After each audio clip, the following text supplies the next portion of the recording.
Donc, bonjour à tous, bienvenue pour ce webinaire numéro 4. On est ravis de vous retrouver pour notre rendez-vous mensuel des rendez-vous santé-sécurité. Comme vous le savez, cette action s'inscrit dans le cadre d'un partenariat avec les CCI d'Occitanie, du coup les DRETS maintenant, les ex-directs, donc les directions régionales de l'économie, de l'emploi, du travail et des solidarités, ainsi que l'ensemble des acteurs du PRST, donc plan régional santé au travail. L'objectif de ce webinaire, c'est de vous présenter des thématiques santé-sécurité à destination des entreprises, mettre en avant les outils qu'on peut vous proposer et répondre également à vos questions. Aujourd'hui, nous allons traiter le thème des maladies chroniques évolutives et notamment, en tant qu'employeur, vous donner les clés pour mieux anticiper ce genre de thématiques en interne. Je me présente, je suis Vincent Garneau, je suis chargé de projet santé-sécurité pour la Chambre de commerce Occitanie. Et aujourd'hui, à mes côtés pour animer ce webinaire, on a la chance d'accueillir trois expertes. Donc, Catherine Levrat-Pénatel de la RACT Occitanie, Pascal Courtois Igounenc de la CARSAT Midi-Pyrénées et Nathalie Chazal de la CARSAT Languedoc-Roussillon. Donc, sur l'heure que nous allons partager ensemble, il y aura plusieurs temps.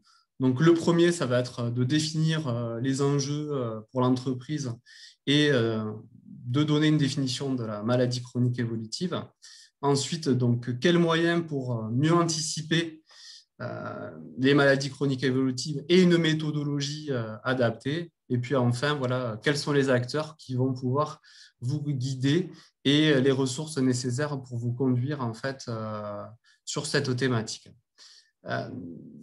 Du coup, sur l'heure que nous allons passer ensemble, il va y avoir des sondages. Donc, vous allez voir apparaître sur votre écran. On va vous solliciter un petit peu pour connaître votre avis, savoir la situation de votre entreprise, pour mieux vous guider en fait dans les explications qu'on va faire. On va également vous solliciter pour avoir des réponses sur l'espace conversation, voilà, pour que ça soit le plus interactif possible.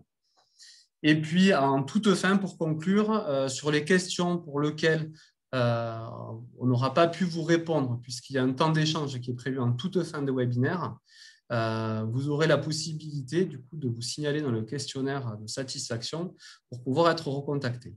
Voilà. Et les questions, vous pouvez les inscrire au fil de l'eau dans le chat et on y répondra à la fin. Voilà, un espace de questions-réponses avec nos experts.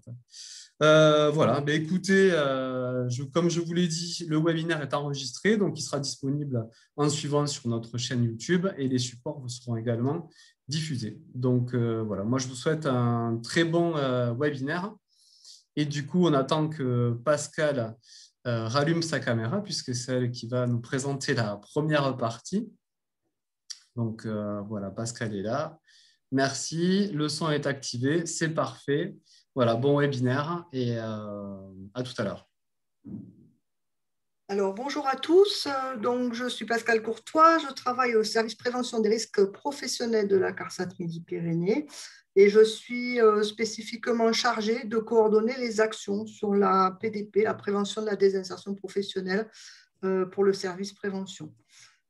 Alors aujourd'hui, je vais vous présenter la première partie de notre webinaire qui va porter sur la définition et on va cerner en fait toutes les dimensions de la maladie chronique évolutive. Alors pour ça, pour qu'on plonge tous dans le bain en même temps, on va vous solliciter là avec le lien de discussion. Je vais vous poser une question et puis vous répondez par un mot en fait. On aimerait savoir en fait ce qu'évoque pour vous une maladie chronique évolutive. Donc, allez-y, je vous laisse quelques secondes pour écrire les mots qui vous viennent à l'esprit et on en discute ensuite.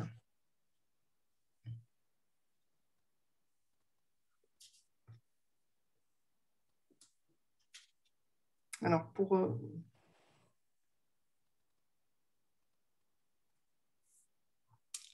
récurrence, adaptation au poste et au temps de travail.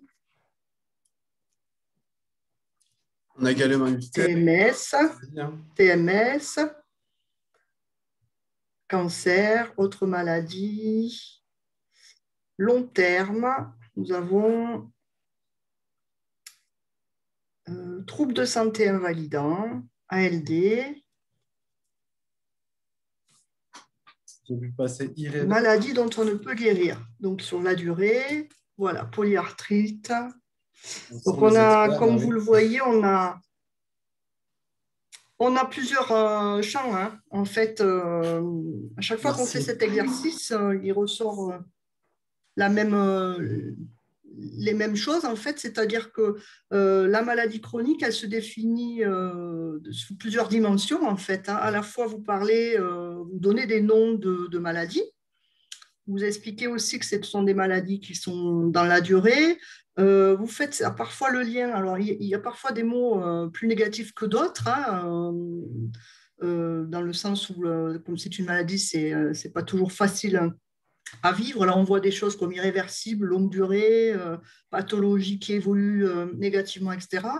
Mais on voit aussi des solutions, enfin des prises en compte de la maladie. Hein. Vous mettez en avant l'accompagnement individualisé, donc le fait que ce soit en lien avec le travail, on l'a vu. Donc en fait, vous voyez bien qu'on a tous une vision différente de la maladie chronique. Et justement, ce qu'on voulait partager avec vous, c'est aujourd'hui, là, c'est essayer de vous donner déjà une définition reconnue, enfin de l'OMS, et ensuite voir ensemble en région le poids de ces maladies, ce que ça représente, et vous donner donc des éléments sur l'Occitanie notamment. Donc là, la définition de l'OMS, si Vincent peut l'afficher. Logiquement. Allô, allô? Il n'y a pas le retour, là, Pascal? Moi, j'ai la bonne slide. Ah d'accord, je ne la vois pas, moi. Bon, c'est les joies du direct. C'est pas grave. Alors, l'OMS, en fait, qu'est-ce qu'elle nous dit? Elle nous dit bien ce que vous avez mis en avant là, hein, clairement que c'est un problème de santé qui nécessite une prise en charge sur plusieurs années. C'est une maladie chronique, c'est une maladie de longue durée, évolutive, hein, associée à une invalidité, à la menace de complications. Alors, évolutive, ça veut dire qu'il peut y avoir des périodes d'aggravation, mais aussi des périodes de rémission, et que c'est pas linéaire dans le temps et que c'est surtout l'évolution est souvent imprévisible. Ensuite, ce qui doit aussi définir la maladie chronique, c'est qu'il doit y avoir un retentissement dans la vie quotidienne. C'est un état pathologique qui doit correspondre avec au moins 3 éléments. Être limité de façon fonctionnelle, hein, sur les activités ou la participation sociale. Il faut être dépendant, aussi dépendant d'un médicament, d'un régime, d'une assistance. Voilà, il y a une dépendance liée à la maladie et une nécessité aussi de prise en charge globale et de prise en charge de soins médicaux, mais d'autres soins également. Voilà. Alors, sur la région, on parle de... Avant de passer à ça, Pascal, on voulait faire participer un petit peu ordres de grandeur. On voulait faire participer nos... Voilà, et c'est pour ça. Et donc là, on voulait vous faire participer à un sondage sur, d'après vous, combien en fait pèse la maladie chronique au travail. Voilà, donc je crois que Vincent va lancer un sondage. Voilà, tout à fait. Alors, vous avez plusieurs réponses possibles, hein, 2%, 5%, 15%, 32%. Je vous laisse quelques secondes. Vous avez à cliquer. Voilà, on vous laisse. Pour l'instant, on est en majorité là.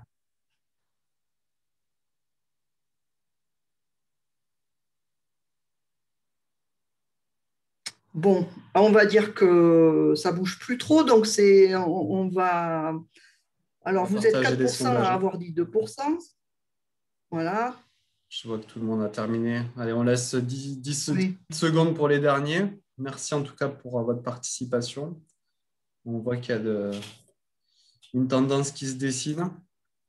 En tout cas, allez, je vais partager les résultats avec vous et ensuite je laisse Pascal du coup les commenter. Voilà, donc effectivement, hein, 45% d'entre vous ont la bonne réponse, c'est-à-dire que 15% de la population active est concerné par une maladie chronique.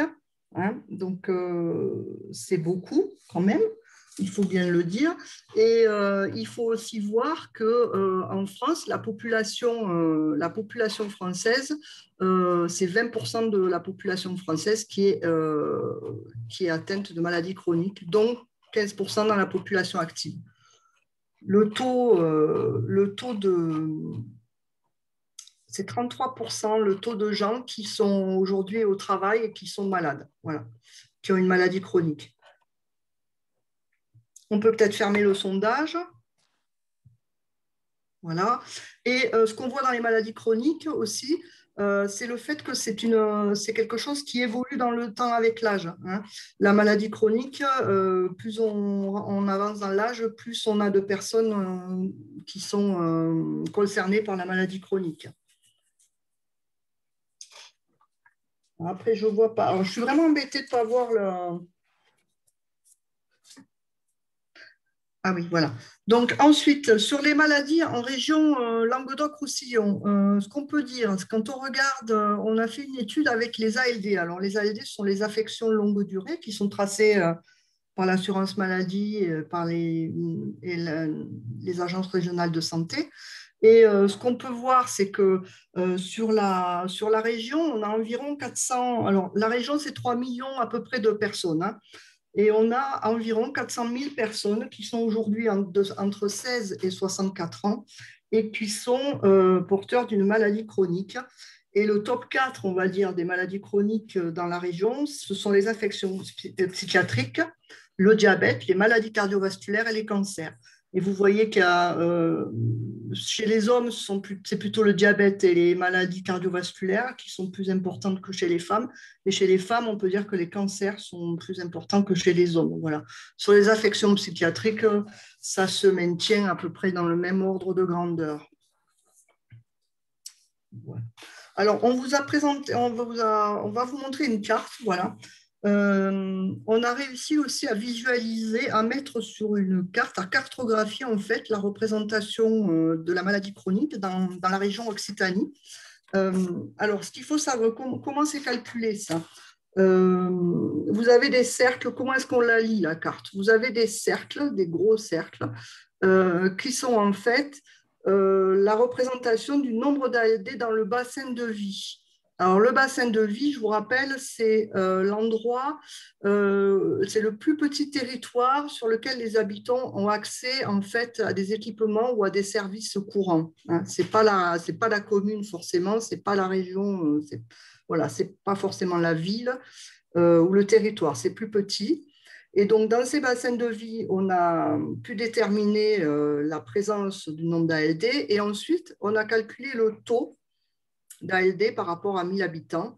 Et ce taux, il est visualisé avec l'aide des couleurs là, que vous avez là. C'est-à-dire que quand le taux est faible, c'est-à-dire qu'il y a moins d'ALD par rapport au nombre d'habitants, c'est en jaune. Et en plus foncé, vous avez le taux le plus important. Et ce qu'on peut voir là, c'est que si on retrouve le plus grand nombre de personnes en ALD dans les grandes villes, là, vous voyez bien Toulouse, Montpellier, Nîmes, Perpignan, on note quand même une forte prégnance de l'ALD pour 1000 habitants sur d'autres territoires, hein, tels que les PO. Vous voyez, autour de Perpignan, là, vous avez des bassins de vie comme l'Île-sur-Tête, auprès d'Amélie-les-Bains, etc. Dans l'Aude, Limoux, Carcassonne. Dans le Tarn aussi, vous verrez Albi, Carmaux. Dans la Lozère et le Gard, les bassins de Langogne, Mende, la Grande Combe sont des endroits où on note un taux important de personnes ayant des maladies chroniques. Voilà. Alors, en termes comment dire, de poids selon les sexes et l'âge, il y a quelque chose qu'il faut noter, c'est que ce soit pour les hommes ou pour les femmes, on voit bien qu'il y a des tranches d'âge qui sont plus impactées que d'autres. On voit bien qu'il y a une surreprésentation des classes d'âge sur la tranche 50-64 ans, en hommes et en femmes. Déjà, c'est quelque chose de notable, mais c'est ce qu'on a dit aussi tout à l'heure, hein, c'est cohérent avec le fait que la maladie chronique... plus on avance dans l'âge, plus il y en a où elles apparaissent, où elles se développent.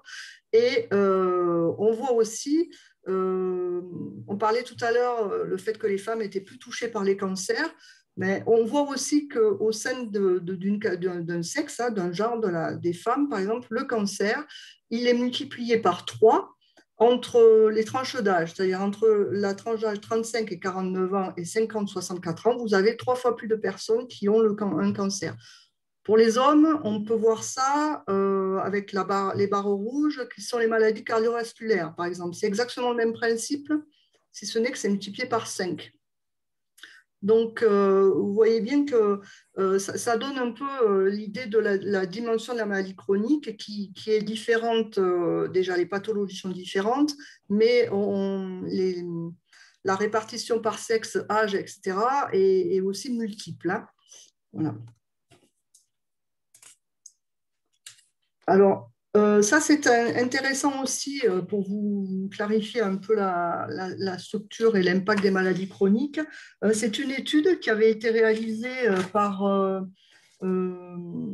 avec des services santé au travail, des données de services santé au travail qui ont analysé plus de 6500 dossiers sur les personnes qui avaient été en inaptitude et qui ont regardé un peu quelles étaient déjà les aptitudes étaient liées à quoi. Donc, il y a eu des maladies chroniques, hein, donc vous les avez là sur le côté répertorié, les rectocoïdes, les affections psychiatriques, les cancers, les maladies cardiovasculaires et le diabète. Hein, on retrouve notre top 4. Et en fait, on voit des disparités en fonction des branches professionnelles. Donc, ça montre aussi que selon les métiers, selon les branches, vous allez avoir un impact plus ou moins important d'une typologie de maladie.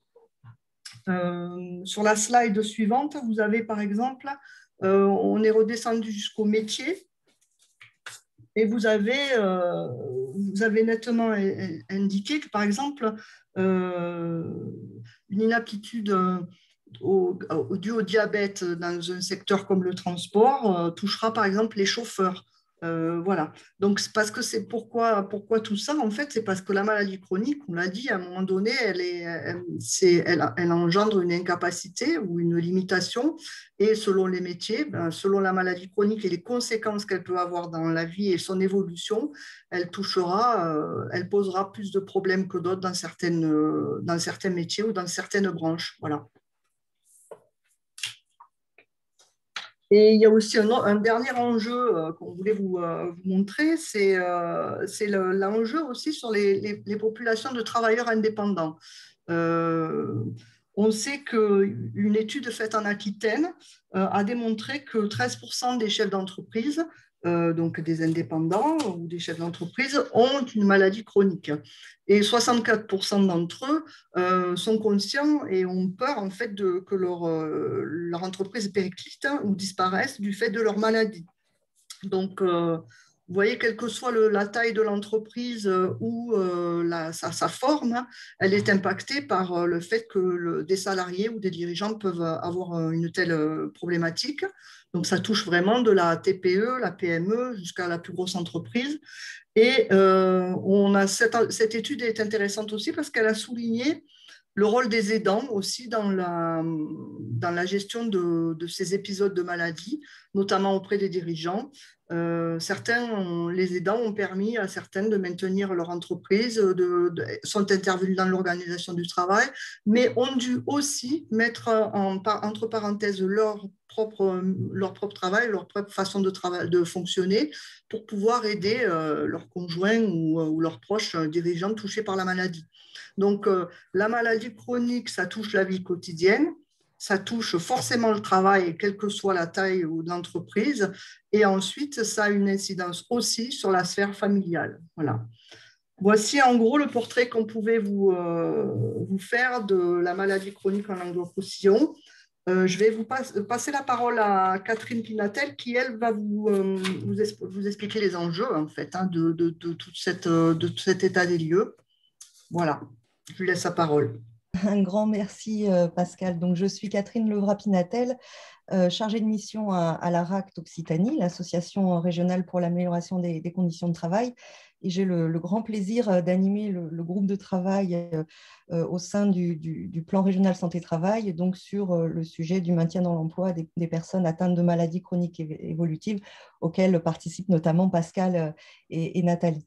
Donc, Pascal nous disait qu'évidemment, il y avait des impacts sur la sphère professionnelle. Donc, c'est un petit peu évidemment, ce qu'on va regarder maintenant. Et on va vous proposer une autre question pour justement entamer cette séquence-là.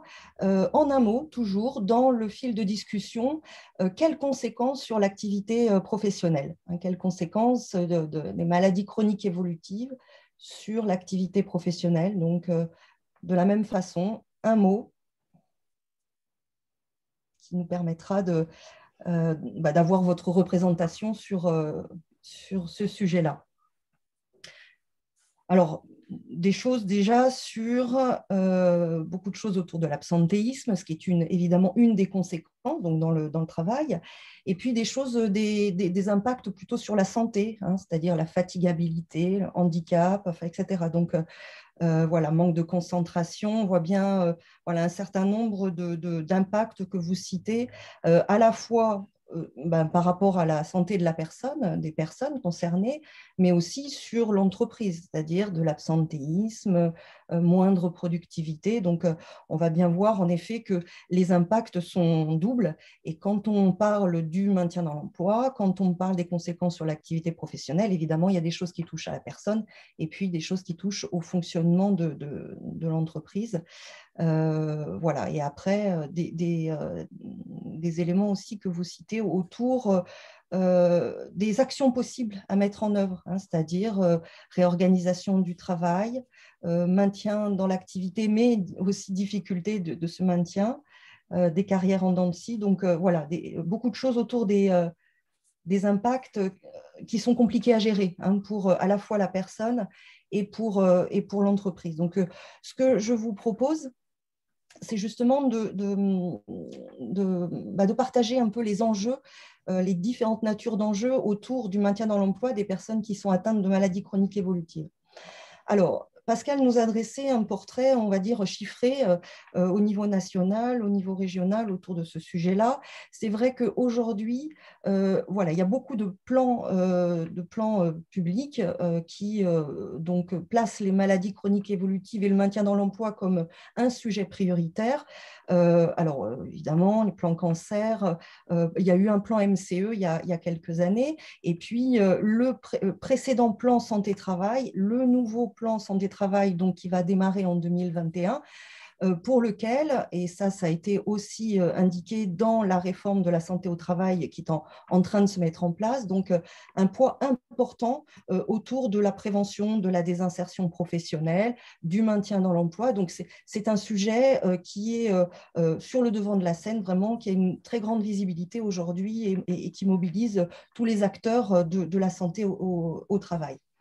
Alors, plus précisément, donc là, on est sur une approche un petit peu macro, mais plus précisément, les enjeux pour les salariés, c'est évidemment, comme vous l'expliquiez tout à l'heure dans les mots que vous indiquiez dans le fil de conversation, il y a une relation quand même très ambiguë justement par rapport du lien entre le travail et puis la maladie. Pour les personnes qui sont concernées, ça peut être même très ambivalent, à la fois parce que le travail construit la santé, donc c'est important de travailler, et puis aussi quelque part la crainte voilà, de ne pas être assez productif, de ne pas être assez présent, d'alterner des temps de présence et des temps d'absence, et donc du coup des impacts que ça peut avoir sur les collègues. Donc il y a une certaine ambivalence. Et c'est vrai qu'aujourd'hui, l'enjeu est fort d'avancer sur ces sujets-là, en tout cas dans les entreprises, dans la mesure où on observe une porosité de plus en plus importante avec la dimension, on va dire, maladie, santé, etc., et puis la dimension de travail. C'est-à-dire que hier, pour schématiser un peu rapidement, une personne malade revenait au travail quand elle était guérie. Aujourd'hui, ce n'est plus le cas, du fait des progrès médicaux, du fait des progrès aussi en termes de traitement, etc.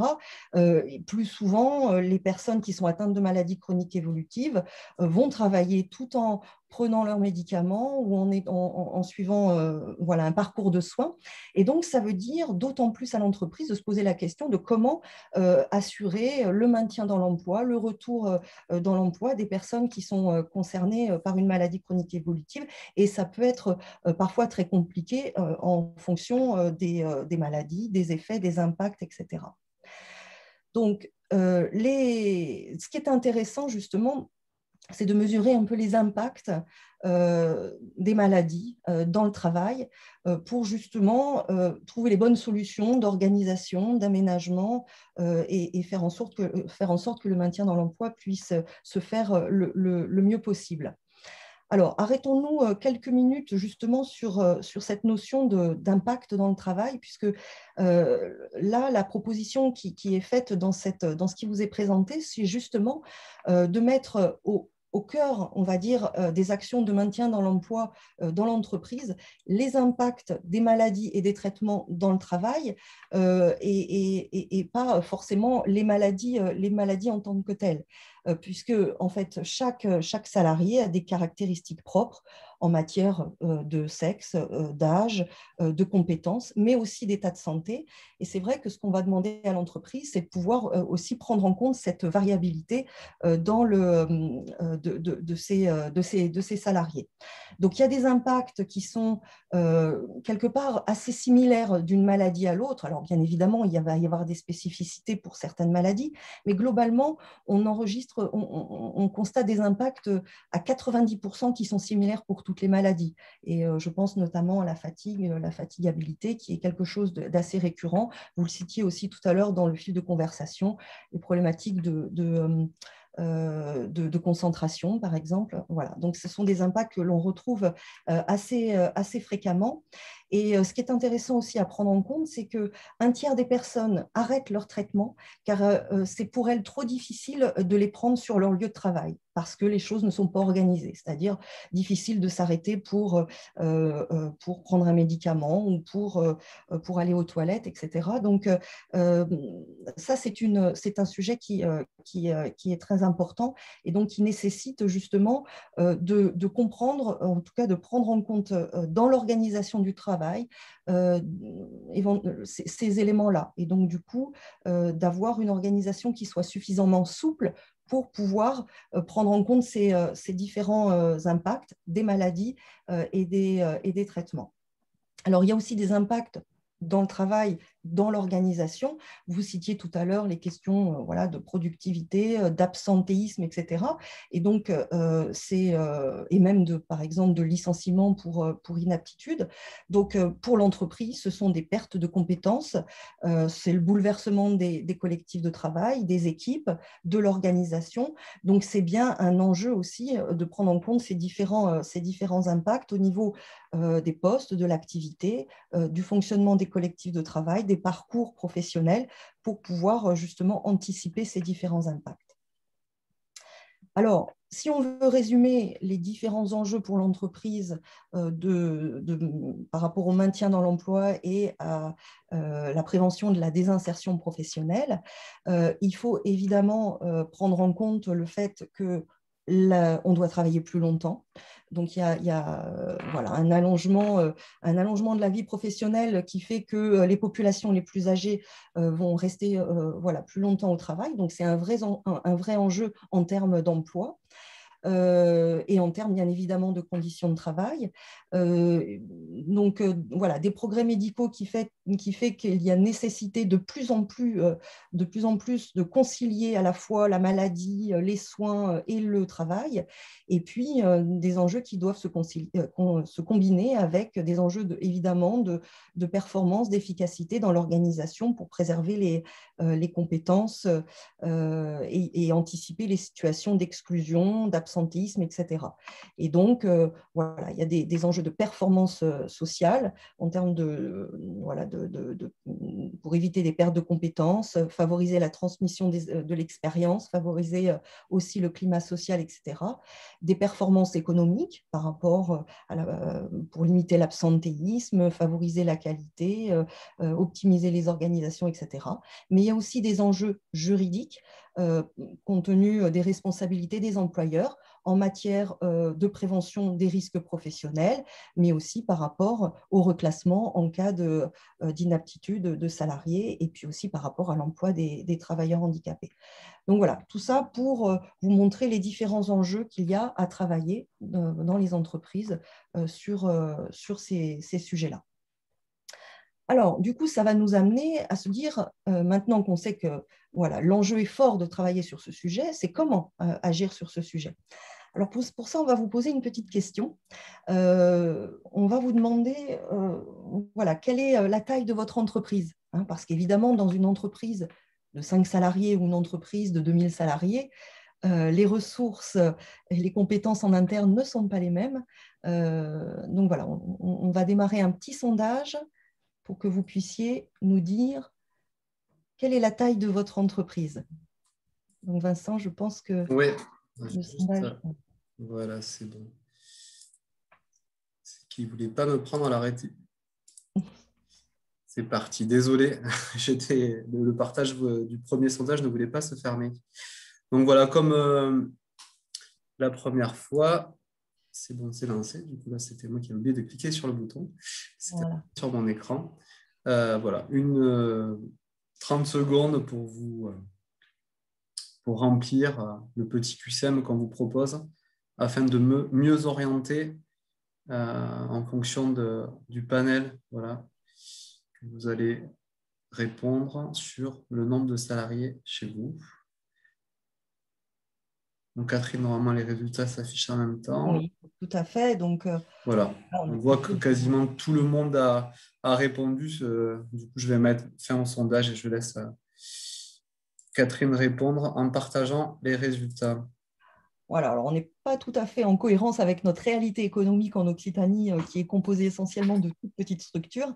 Donc voilà, vous êtes quand même une majorité à être dans des entreprises, on va dire, de plus de 50 salariés, voire de 11 salariés.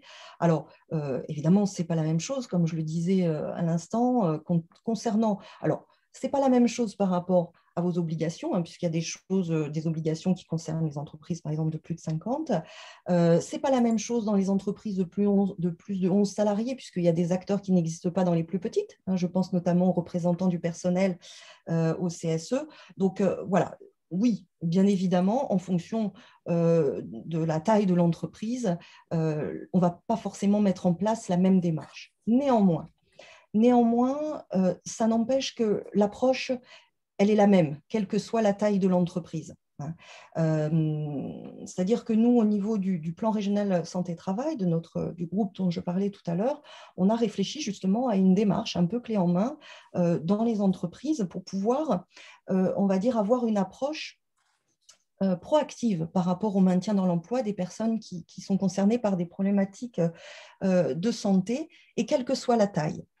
Quelle que soit la taille. C'est-à-dire que la logique est la suivante, c'est de se dire, je citais tout à l'heure les entrées, enfin, les impacts, on va dire, dans le travail pour voilà, concilier à la fois les problématiques de santé et puis la performance des organisations.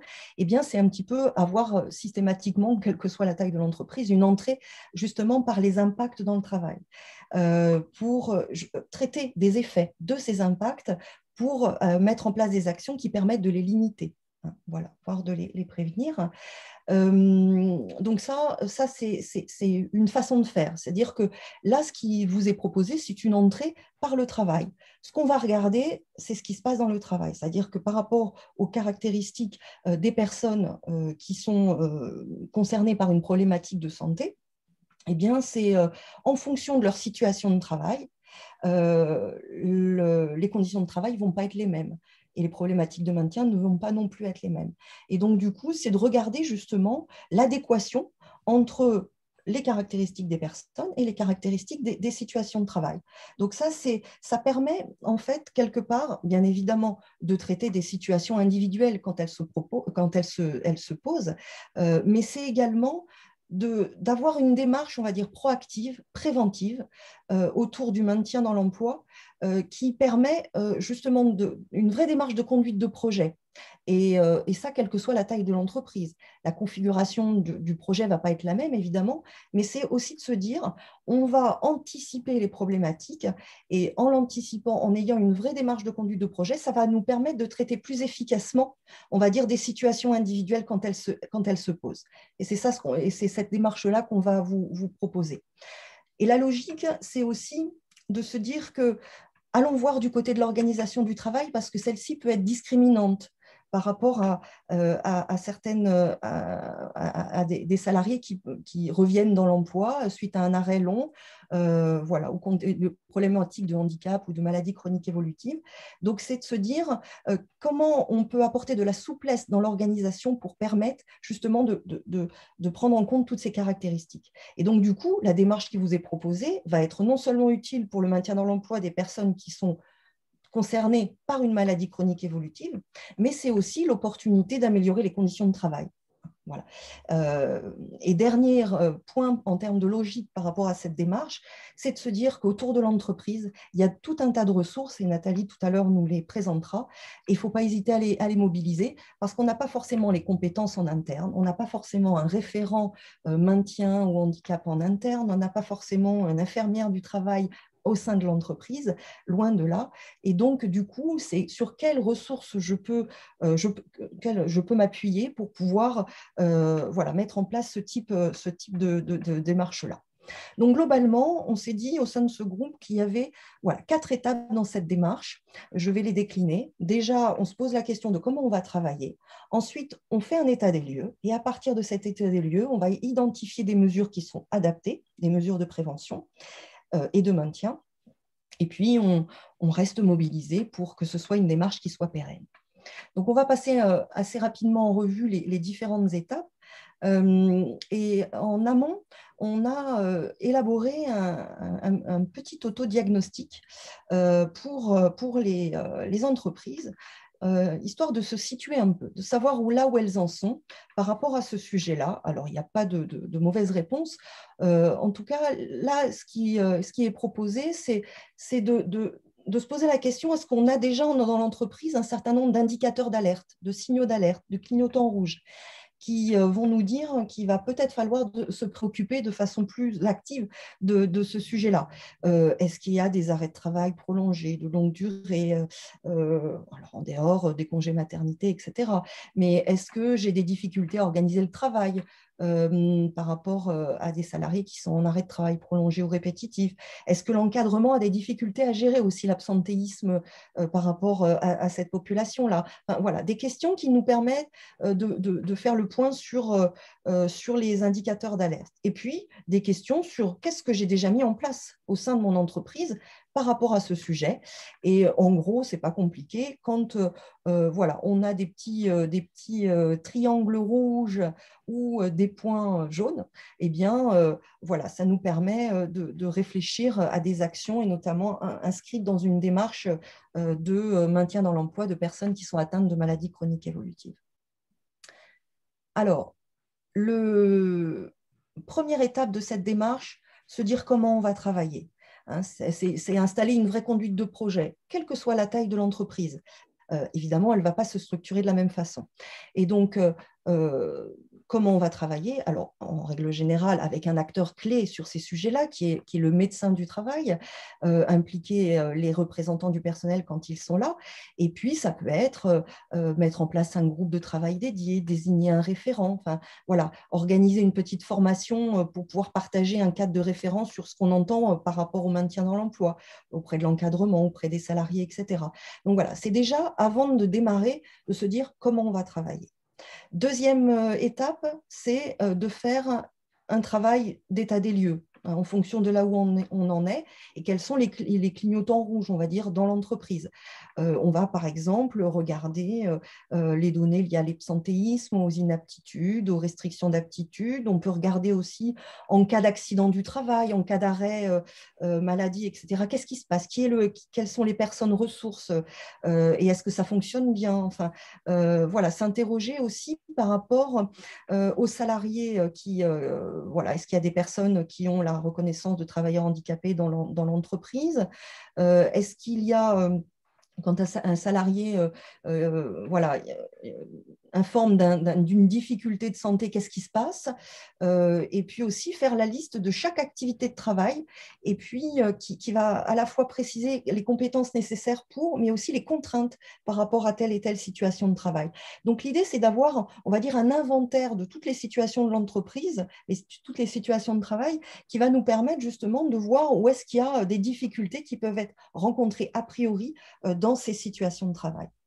Et à partir de cet état des lieux, l'idée, c'est de pouvoir identifier, enfin, mettre en place un certain nombre d'actions dans l'étape suivante pour pouvoir voilà, déjà savoir est-ce qu'on connaît les ressources, est-ce que tout le monde les connaît, notamment les salariés voilà, qui peuvent être concernés, puisque l'entreprise ne les connaît pas forcément, voilà, promouvoir un certain nombre d'outils qui existent. Alors, pour exemple, à droite, où vous avez des pistes pour agir, par exemple la visite de pré-reprise, qui est un outil très intéressant pour anticiper les problématiques de retour à l'emploi. S'appuyer aussi sur les ressources externes, faire, par exemple, enfin, améliorer les conditions de travail sur les situations où on identifie des contraintes de travail assez fortes. Enfin, voilà, différents exemples d'actions qui peuvent être mises en œuvre dans cette démarche-là.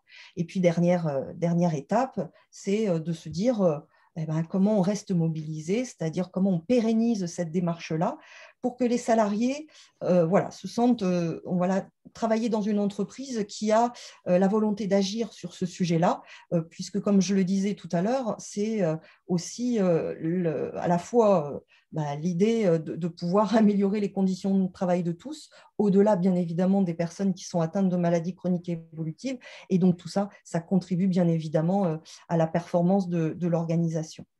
Donc voilà un petit peu les démarches telles qu'elles peuvent être mises en place et bien évidemment adaptées en fonction du type d'entreprise, de la taille de l'entreprise, des compétences en interne. Et bien évidemment, il y a quand même un fil directeur par rapport à toutes démarches qui peuvent être mises mis en place dans les entreprises. C'est évidemment s'appuyer sur les ressources à mobiliser. Et pour ça, je vais laisser la parole à Nathalie Chazal, qui va nous parler de toutes les ressources qui peuvent être mobilisées dans ces démarches-là. Je te laisse te présenter, Nathalie.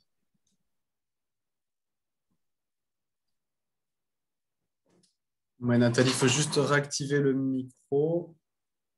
Ça va pas fonctionner. Excuse-moi. C'est bon. Parfait. C'est bon? Oui, c'est OK. D'accord. OK. Oui, Nathalie Chazal, je suis chargée de projets sociaux pour le service social régional de la CARSAT du Languedoc-Roussillon. Et j'ai plus particulièrement en charge donc notre animation régionale sur une démission qui est portée par les services sociaux des CARSAT, qui donc porte sur la prévention de la désinsertion professionnelle, en décrypter tout simplement la prévention des problématiques d'inaptitude au poste de travail. Cela concerne tout autant les salariés, puisque c'est des actions que nous menons depuis de longues années, et depuis que les travailleurs indépendants ont rejoint le régime donc, général de sécurité sociale, l'offre de services portés également concerne les travailleurs indépendants. Donc, dans les acteurs ressources et les mesures mobilisées qui vont vous être présentées, sachez que ça concerne tout autant les salariés que les travailleurs indépendants. Donc, on a souhaité, bien entendu, vous éclairer sur qui peut vous aider et quelles sont les aides disponibles pour cela, puisque bien souvent, le retour et remarques qui sont faites par les employeurs et les acteurs de l'entreprise, c'est qu'en fait, face à ce type de situation, on se sent totalement démunis, surtout lorsqu'on est de petite taille, avec n'ayant pas obligatoirement dans les effectifs des compétences requises pour aider à régler les problématiques. Et donc, bien souvent, les grandes questions posées sont du registre de comment faire, qui peut m'aider et quels sont les outils ou mesures qu'on a à notre disposition pour nous aider à tout cela. Donc, pour ce qui concerne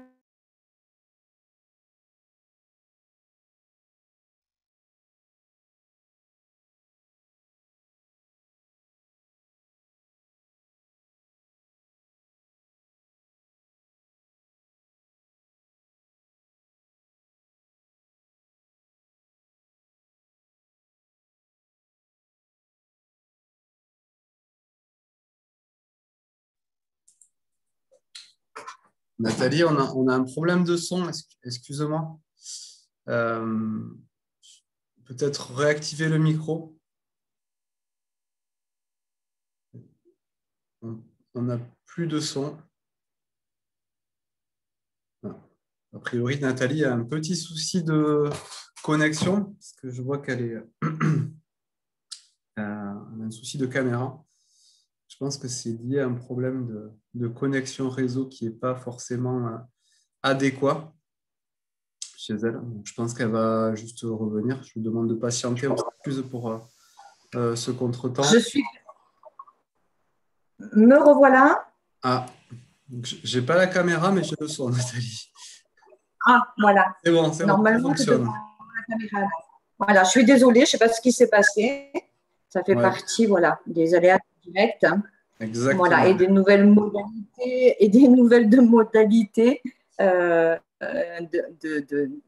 de séminaires ou de rencontres. Auparavant, nous avions l'habitude d'être en présentiel. Aujourd'hui, on est de plus en plus sur ces modes d'échange. Voilà, donc j'en étais aux acteurs ressources en précisant que bien sûr, tout partait des acteurs de l'entreprise et qu'il était important, en effet, d'associer le collectif de l'entreprise. Alors, quelle que soit la taille, comme l'a précisé, il a été précisé tout à l'heure, quelle que soit la taille de l'entreprise, généralement, le collectif est impacté. Et donc, il est nécessaire de travailler ensemble pour aider à accompagner les situations rencontrées. Pour autant, les acteurs de l'entreprise ne sont pas tout seuls. Il existe des services dits spécialisés qui sont en périphérie. Alors, parfois, périphérie un peu plus éloignée de l'entreprise.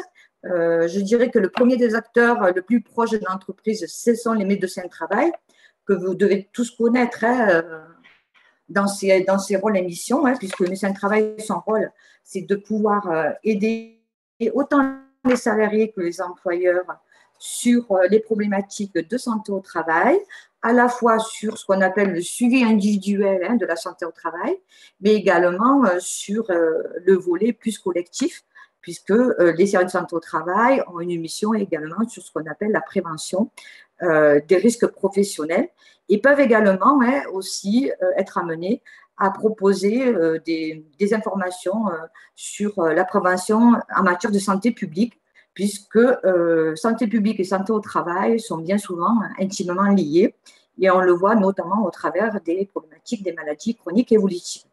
Voilà. Le médecin de travail, donc, c'est vraiment l'interlocuteur privilégié, autant pour l'employeur que pour le salarié, sur ces questions d'aptitude au poste de travail. Et il est là pour aider à réfléchir à la recherche de solutions adaptées et à la saisine également des différents acteurs qui pourraient venir compléter ces missions. Voilà. Dans les médecins qui interviennent également sur l'aide au maintien dans l'emploi, alors de façon plus éloignée, vous avez les médecins traitants et les médecins conseils de la sécurité sociale. Pourquoi? Puisque ce sont des médecins qui sont en contact avec les assurés et qui donc peuvent être en repérage des situations de leurs patients et donc orienter vers les services dits d'accompagnement les personnes concernées. Voilà. Donc bien souvent les employeurs nous disent également que agir oui, mais comment agir quand on n'a pas connaissance des situations et des problèmes, en tout cas, de santé rencontrés par les salariés.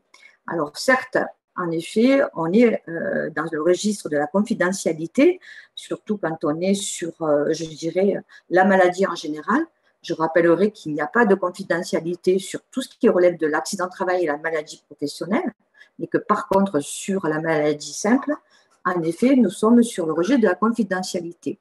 Voilà pourquoi il était important de faire connaître en fait les missions des acteurs, les dispositifs et les circuits d'accompagnement pour permettre justement à ce que les services peuvent contribuer également au repérage et à l'aide donc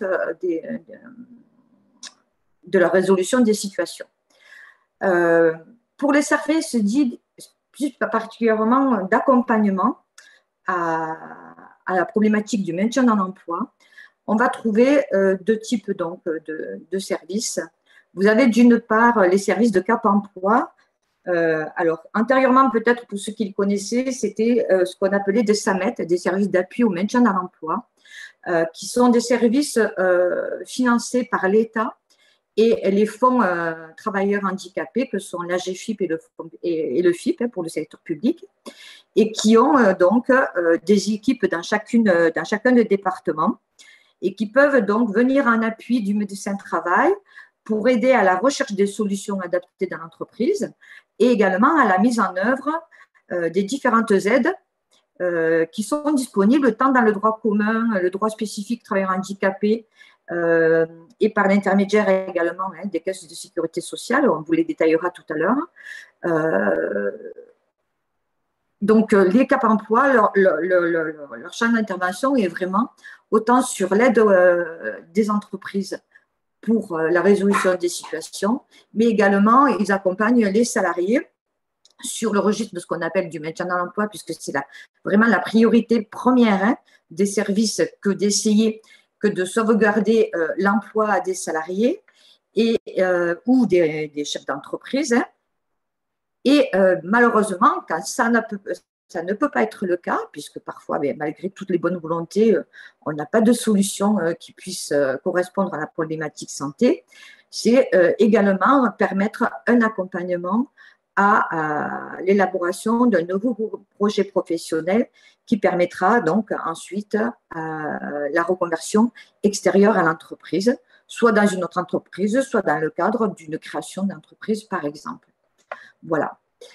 Pour ce qui concerne l'autre service d'accompagnement, ce sont les services sociaux que je représente des CARSAT et également les services sociales pour les MSA qui ont dans leur grande mission d'intervenir auprès des assurés donc, de leur caisse en activité et confrontés à des problématiques de santé qui impactent à la fois, je dirais, leur vie de tous les jours, mais également leur vie professionnelle. Et pour tout ce qui concerne l'impact de la vie professionnelle, les services sociaux interviennent essentiellement pour les assurés qui se trouvent être en arrêt de travail. L'objectif, c'est de pouvoir, je dirais, anticiper la reprise d'activité professionnelle et de préparer en amont de cette reprise les conditions à la fois ou du maintien dans l'emploi ou de la reconversion externe, en mobilisant les différentes mesures également que je vais vous décrire par ailleurs. Voilà. Le dernier acteur qui peut donc aussi être mobilisé, ce sont les associations de patients qui, pour la majorité d'entre elles, ont une très bonne connaissance des effets des maladies et des impacts que ça peut avoir dans le travail. Et d'ailleurs, les associations de patients se sont organisées à ce jour et proposent des démarches d'éducation thérapeutique qu'elles peuvent mener également au sein des entreprises. Voilà, donc un peu plus éloigné en effet du monde de l'entreprise, mais sachez que les associations de patients peuvent être également des relais et des aides, notamment si vous souhaitez mettre en place des actions d'information de vos salariés sur ce qu'on appelle la prévention de la santé publique. Elles peuvent également être sollicitées et pour intervenir dans vos collectifs de travail.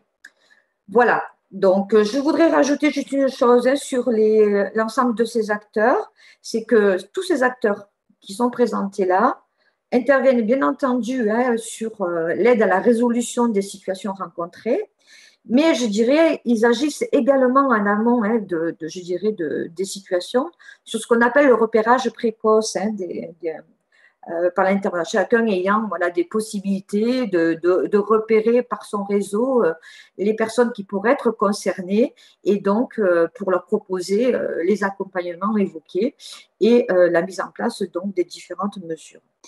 Dans les acteurs, j'ai oublié de préciser que pour les CARSAT, il est possible également de s'appuyer sur les services prévention des risques professionnels des CARSAT, que certains d'entre vous doivent connaître, qui certes agissent plutôt sur les problématiques collectives, mais qui peuvent rejoindre les problématiques individuelles. Voilà. Donc, après, donc, avec qui agir, le comment agir et surtout les outils à mobiliser. Mais dans le panel des outils que l'on peut mobiliser pour accompagner à la fois les projets de maintien dans l'entreprise ou les projets de reconversion externe, on a différentes mesures qui sont complémentaires et qui peuvent relever à la fois du droit commun, comme les bilans de compétences, la formation professionnelle continue ou le télétravail, qui est reconnu comme étant une mesure qui peut aider, notamment dans certaines situations, à régler les problématiques, même si, je vous l'accorde, la période que nous traversons depuis un an démontre aussi que parfois le télétravail peut également malheureusement avoir des effets délétères. Donc, je crois que tout est une question, là aussi, de travail en collectif et de réflexion collective à l'appui des professionnels dédiés pour faire en sorte que le dosage permette donc une utilisation adaptée aux situations. Voilà. Pour ce qui concerne les mesures de l'assurance maladie, pour certaines d'entre elles, vous les connaissez déjà, il y a le temps partiel thérapeutique, les passages à l'invalidité qui permettent donc d'accompagner des réductions de temps de travail notamment. Nous avons également des mesures spécifiques appelées les actions de mobilisation précoce qui sont la possibilité donnée de réaliser des actions de bilan de compétences ou de formation professionnelle continue pendant un arrêt de travail sous condition d'en être autorisé par l'assurance maladie. Donc, c'est des dossiers qui sont traités par l'intermédiaire de nos assistants sociaux notamment. Les essais encadrés viennent également compléter les actions de mobilisation précoce puisque ce sont des mises en situation professionnelle qui peuvent là aussi être réalisées pendant la période d'arrêt de travail pour permettre de vérifier un projet de reclassement en interne, notamment, ou un aménagement de poste, et là aussi, qui ne peuvent se mettre en place que sur l'autorisation de l'assurance maladie. Dans les dernières mesures de l'assurance maladie qui peuvent être mobilisées, il existe ce qu'on appelle des contrats de rééducation professionnelle chez l'employeur, qui peuvent donc, qui sont voués à accompagner notamment un plan de reclassement interne qui nécessite la mise en place d'une formation qui sera faite sous forme titorée, qu'elle soit totalement tutorée ou partiellement titorée et complétée par de la formation externe notamment. Ça ressemble un petit peu au contrat d'apprentissage, voilà, mais qui est vraiment réservé aux salariés en difficulté de santé et rencontrant donc un risque d'inaptitude à leur poste de travail. Voilà. Pour ce qui relève des mesures relevant des prestations et dispositifs des maisons départementales des personnes handicapées, on trouve notamment la reconnaissance de la qualité de travailleur handicapé, je dirais, qui va permettre de pouvoir mobiliser les dispositifs et mesures derrière des fonds de travailleurs handicapés ou pour ceux qui ont des accords d'entreprise ou de branche, les mesures proposées par les missions handicap des entreprises. Mais également, on a d'autres possibilités également, là aussi, d'orientation vers des centres de formation dédiés aux personnes reconnues travailleurs handicapés notamment. Et puis, on peut mobiliser ce qu'on appelle des prestations de compensation du handicap quand la personne, notamment, a besoin, par exemple, d'un appareillage auditif ou d'un aménagement de son véhicule pour venir dans le cadre de l'exercice de son travail, notamment. Voilà. Pour ce qui concerne les aides également proposées par les fonds travailleurs handicapés, que ce soit dans le secteur public ou le secteur privé, si je peux avoir la slide suivante, merci. Voilà, on a également des prestations proposées par la GFIP et le FIP qui portent à la fois sur l'étude préalable et les aménagements des postes de travail, sur des prestations spécifiques, c'est-à-dire la mobilisation d'équipes spécialisées sur des champs de handicap, par exemple, ou des prestations d'aide à la réflexion au projet professionnel du type prestation spécifique d'orientation professionnelle qui est proposée par la GFIP. Voilà. Bien entendu, il y a également des aides financières pour accompagner notamment l'accueil et l'intégration à l'évolution professionnelle des salariés, pour aider à financer les aménagements de postes de travail et des environnements de travail, pour les aides également au déplacement, à l'aménagement des véhicules, les aides à la formation au tutorat. Enfin voilà, on a vraiment un panel d'aides qui sont très variées et qui ont l'avantage, comme je vous disais tout à l'heure, d'être vraiment complémentaires avec à la fois le droit commun et les dispositifs de l'assurance maladie. Voilà, donc les services d'accompagnement sont là pour vous aider à la fois à la recherche de solutions et à partir de la solution trouvée, définir quelles sont les mesures d'aide qu'on va pouvoir venir vous proposer et notamment vous accompagner également sur les montages des dossiers qui sont à présenter auprès des différents organismes concernés. Voilà, je crois que j'ai à peu près fait le tour des différentes mesures que l'on peut mobiliser. Bien entendu, à ces aides dites individuelles, on peut également, parfois, dans certaines situations, être amené aussi à proposer la mobilisation des aides qui sont proposées par les services prévention des risques professionnels, puisque bien parfois, les situations individuelles viennent rencontrer des situations plus collectives et s'inscrivent dans un collectif de travail. Et donc là, on peut éventuellement faire des relais avec le service prévention des risques professionnels pour mobiliser les aides financières qui sont proposées. Donc, pour juste rappel, pour les entreprises qui ont moins de 50 salariés, il y a des aides financières simplifiées et des contrats de prévention qui peuvent être mobilisables sous certaines conditions. Je ne rentrerai pas dans le détail là aujourd'hui, mais vous pourrez avoir toutes les informations en allant sur les sites ou en vous adressant aux services concernés. Et pour les entreprises qui ont plus de 50 salariés et moins de 200 salariés, il y a la possibilité également de recourir à ce qu'on appelle au contrat dit de prévention. Voilà, donc ces mesures-là, pour certaines sont connues, d'autres sont moins connues. Il nous paraît important de les faire connaître et pour que bien souvent, on se dit que ce n'est pas possible parce qu'on ne voit pas quelle peut être la solution et surtout comment on pourra mettre en place cette solution-là. Donc, les salariés eux-mêmes ont le même type de représentation. Donc, il est important de faire connaître. On mène des campagnes d'information auprès des employeurs, mais on mène des campagnes d'information aussi auprès des salariés pour mieux faire connaître tous les dispositifs, les acteurs, les outils, afin de, je dirais, de lever un peu les freins et les représentations que chacun d'entre nous on peut avoir face à ces situations-là et permettre, je dirais, une résolution qui puisse correspondre à la fois aux besoins des personnes elles-mêmes, mais également des entreprises et de leurs possibilités. Alors peut-être quelques mots de conclusion. Si tu veux, Nathalie, éteindre ton micro, voilà, pour pas qu'on ait un écho. Quelques mots de conclusion avant de répondre à vos questions pour certaines qui sont très, très précises. Alors, ce que l'on peut retenir par rapport à une démarche, on va dire, de maintien dans l'emploi des personnes qui sont atteintes de maladies chroniques évolutives, déjà, on a parlé de conduite de projet, c'est-à-dire que, y compris pour traiter plus efficacement des situations individuelles telles qu'elles se posent, l'idée, c'est d'inscrire, de mettre en place une démarche, on va dire, préventive, proactive, et donc ça veut de maintien.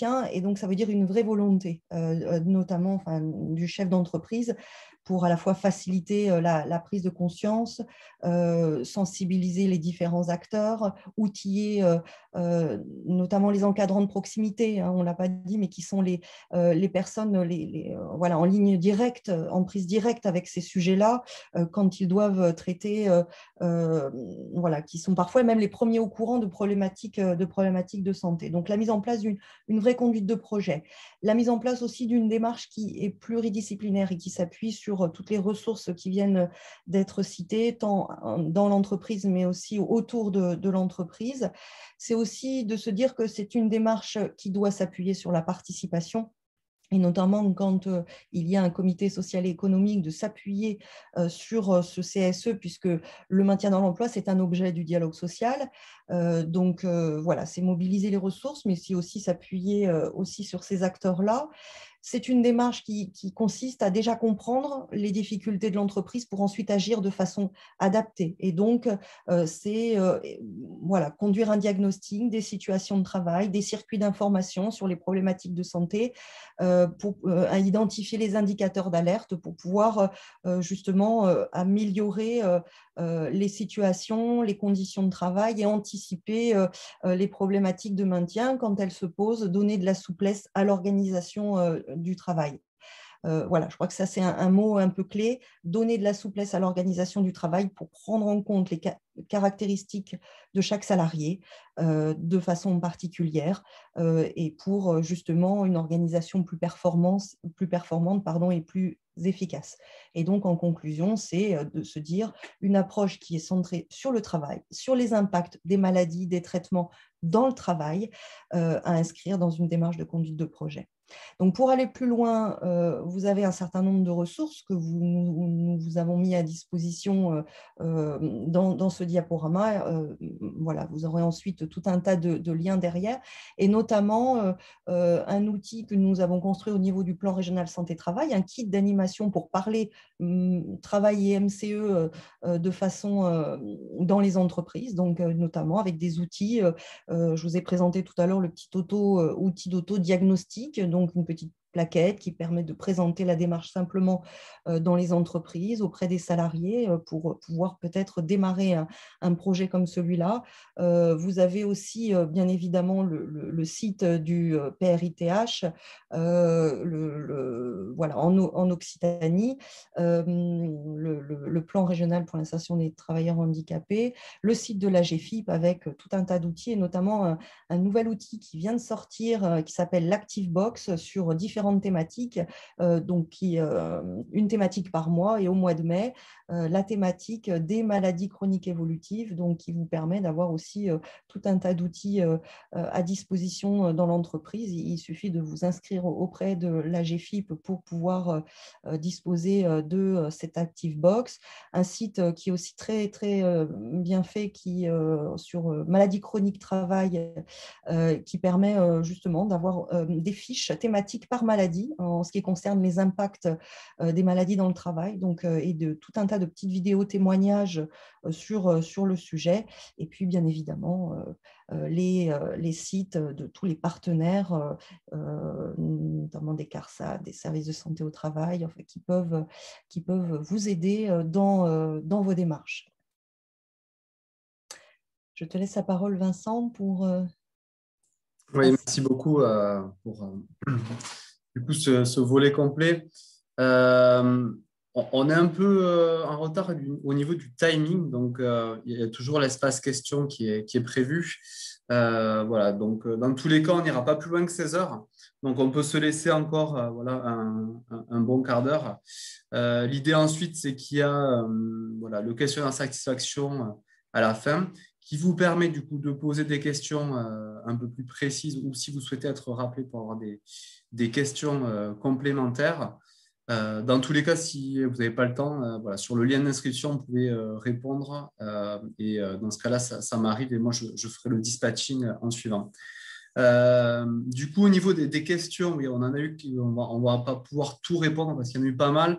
Alors, il y a eu certaines réponses qui ont été déjà faites dans le chat, mais on va peut-être les repréciser un peu dans l'ordre chronologique, puisqu'en fait, ce n'était pas systématiquement partagé.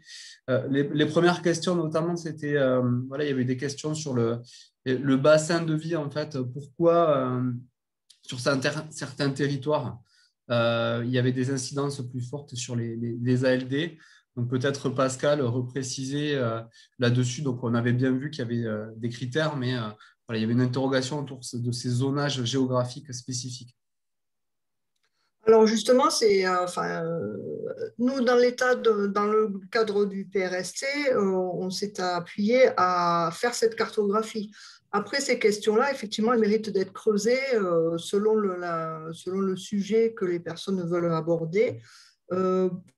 on peut supputer certaines choses, mais c'est juste ça. Si on voyait, par exemple, tout à l'heure qu'il y avait le bassin de Albi Carmo, qui avait plus de maladies chroniques, bon, est-ce que c'est lié à l'exploitation minière? Enfin, on peut se poser ce genre de questions, par exemple, mais aujourd'hui, on n'a pas de réponse à ça. C'est-à-dire qu'il n'y a pas d'études qui ont été faites pour expliquer ces liens-là, quoi. Voilà, donc c'est des choses sur lesquelles il faudra enquêter davantage. Mais c'est vrai que ça questionne. Il y a quand même des zones, des bassins qui sont très marqués. Et voilà, il faut creuser la question. À vous de, à vous de trouver. Bon, Peut-être voilà, aussi à c'est mettre vraiment les en, questions. Pascal, peut-être aussi à mettre en lien avec les tranches d'âge présentes, la population, enfin l'âge de la population présente sur les territoires. Hein. C'était Oui, aussi… si ce n'est que ça avait été lissé, cette question-là avait été lissée par le fait qu'on avait pris au niveau statistique, ça avait été lissé, ça. Donc, on n'a pas de réponse à cette question aujourd'hui, quand même. Hein. Il y a des tendances qui se dessinent, notamment voilà, sur les… Voilà, il y a des tendances. Pourquoi il faudrait pousser des études d'épidémiologie, je ne sais pas, voilà, il faudrait pouvoir enquêter là-dessus. Mais c'est vrai que si une région ou un territoire veut se saisir de la problématique, pourquoi pas, hein. Ça peut être très intéressant pour la suite. Hein. Bon, bien. Si je peux me permettre, il y avait aussi un certain nombre de questions autour de la santé des dirigeants, et notamment dans les petites entreprises, c'est-à-dire quelle est la part, par exemple, des dirigeants qui sont concernés par une maladie chronique évolutive. Aujourd'hui, on n'a pas d'informations de ce type-là en Occitanie. Alors, par contre, dans d'autres régions, je pense notamment à la Nouvelle-Aquitaine, où il y a eu un gros travail de mener au niveau de la DRETS, l'ARACT, la GFI plus 2P, justement sur le maintien dans l'emploi des travailleurs indépendants et des dirigeants de PME, donc qui voilà, a identifié des problématiques par rapport à cette population-là. Néanmoins, dans le futur plan régional santé-travail en Occitanie, on a identifié ce sujet-là, voilà, qui voilà, a validé bien évidemment, mais en tout cas, on s'est dit que ce serait intéressant de travailler sur le public des travailleurs indépendants, des dirigeants de toutes petites entreprises, parce que c'est vrai que la question de la pérennité économique de l'entreprise se pose de façon prégnante pour cette taille d'entreprise. Donc, c'est vrai que c'est un sujet sur lequel on a besoin de travailler en Occitanie pour y voir plus clairement. Merci Catherine. Juste, je reprends aussi une réponse que vous aviez faite, mais sur l'ensemble des maladies du coup, qui rentraient dans les MCE. Donc, la liste était à disposition sur le site de la Sécurité sociale. Et après, voilà, j'avais noté aussi ce retour d'expérience sur la création d'entreprise, en fait, comment s'adapter et peut-être se reconvertir lorsqu'on est voilà, en situation un peu de handicap ou sur une maladie. Il était également possible de créer sa propre entreprise. Et Nathalie, peut-être, faisait le lien aussi avec le régime des indépendants, où en fait, on va créer en fait, sa propre activité et peut-être un peu plus de souplesse, hein, c'était le mot de la fin, si je reprends ça, où on a peut-être plus de souplesse dans le travail pour savoir s'organiser. C'est peut-être plus facile des fois quand on est son propre patron, j'ai envie de dire. Il y a eu beaucoup de questions aussi sur le fait de la difficulté en fait, voilà, entre ce volet confidentialité et comment reconnaître en fait, que les gens arrivent à s'avouer aussi de se déclarer. Alors peut-être si vous avez une ou deux clés pour répondre sur ces questions-là. Voilà, moi, Nathalie, excuse-moi, je coupe la parole. Tous nos Oui, pardon. parce qu'elle a des soucis. Oui, excusez-moi.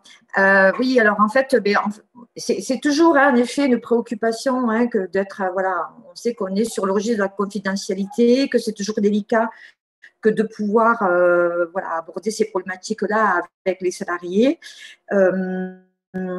Voilà, comme répondu tout à l'heure, en fin de compte, il faut essayer je dirais de lever les freins et les représentations des salariés notamment sur ces aspects-là. Donc, leur faire savoir qu'il y a des acteurs, il y a des mesures, leur faire savoir que c'est une préoccupation pour l'entreprise et qu'il est important de travailler ensemble pour aider à régler ces problèmes-là, ça peut permettre en effet à amener les personnes à se sentir plus en confiance et ensuite donc à, je dirais, aborder ces aspects-là. On a également dans les entreprises, tout à l'heure, je vous disais, vous êtes dans un collectif de travail, donc vous pouvez avoir des représentants du personnel qui peuvent aussi être des leviers d'aide pour être dans le repérage des situations et puis aussi dans l'apaisement vis-à-vis des craintes qu'il peut y avoir également derrière tout ça. Voilà. L'objectif de communiquer sur ce qu'il y a derrière les maladies chroniques évolutives, pourquoi? C'est parce qu'en fait, c'est catégorisé dans ce qu'on appelle le handicap dit invisible. Voilà. Et donc, c'est difficile d'agir par rapport à ce qu'on ne voit pas. Mais par contre, quand on connaît ce qu'on ne voit pas et qu'on peut mettre en place des organisations qui permettent justement de travailler sur ce qu'on a appelé tout à l'heure les fameux indicateurs d'alerte et qui donc permettront, je dirais, de compenser cette problématique de la confidentialité. Je crois que Catherine voulait rajouter quelque chose. Oui, non, mais c'est ça, c'est de se dire, les salariés aussi qui sentent qu'ils travaillent dans une entreprise qui a le souhait, la bienveillance, la volonté d'agir de façon proactive, préventive sur ce sujet-là, ça va être plus facile aussi. C'est une question de climat de confiance qui peut aussi s'installer, qui va permettre peut-être plus facilement de parler des difficultés qui sont rencontrées.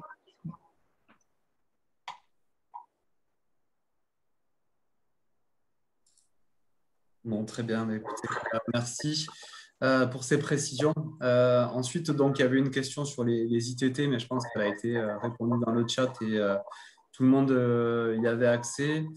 Peut-être prendre une dernière question. Là, ça serait plutôt pour Nathalie, même si Oui. après, ils auront vos coordonnées. Bien sûr, ils pourront revenir vers vous. Mais voilà, peut-être les services sociaux de la CARSAT. Vous êtes présenté, vous en faites partie, mais voilà, ça serait peut-être la dernière question.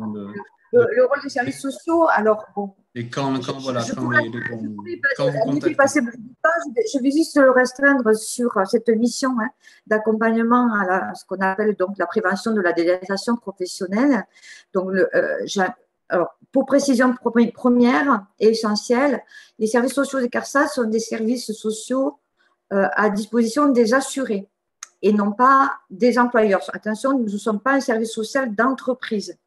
Donc, c'est dans ce sens-là que pour nous, il est important de vous faire connaître nos missions, les actions qu'on peut mener, les outils qui peuvent être mobilisés pour que vous puissiez être relais d'information auprès de vos assurés et éventuellement, voilà, leur faire savoir que pendant l'arrêt de travail, puisque pour la PDP, nous agissons, comme je vous l'ai dit, en amont de la reprise d'activité pour permettre d'anticiper les conditions de la reprise, parce que bien souvent, on se rend compte que si on attend le jour de la reprise, malheureusement, parfois, c'est trop tard.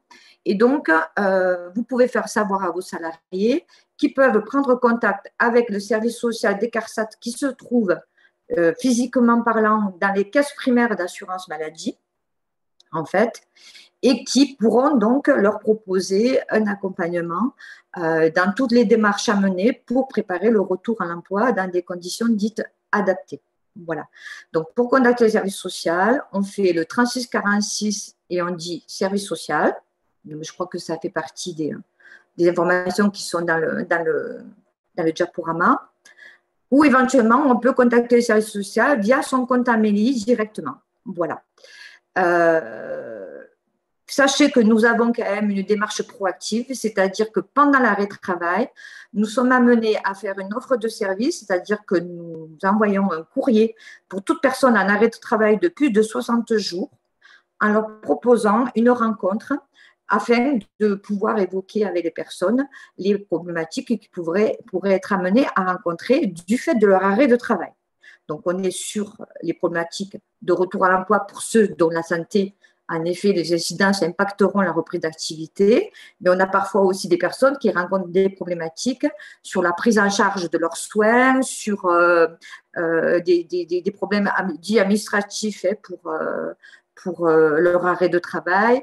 Donc voilà, le champ d'intervention du service social va au-delà de la mission PDP, mais bon, vu le temps imparti, j'en resterai sur la mission PDP.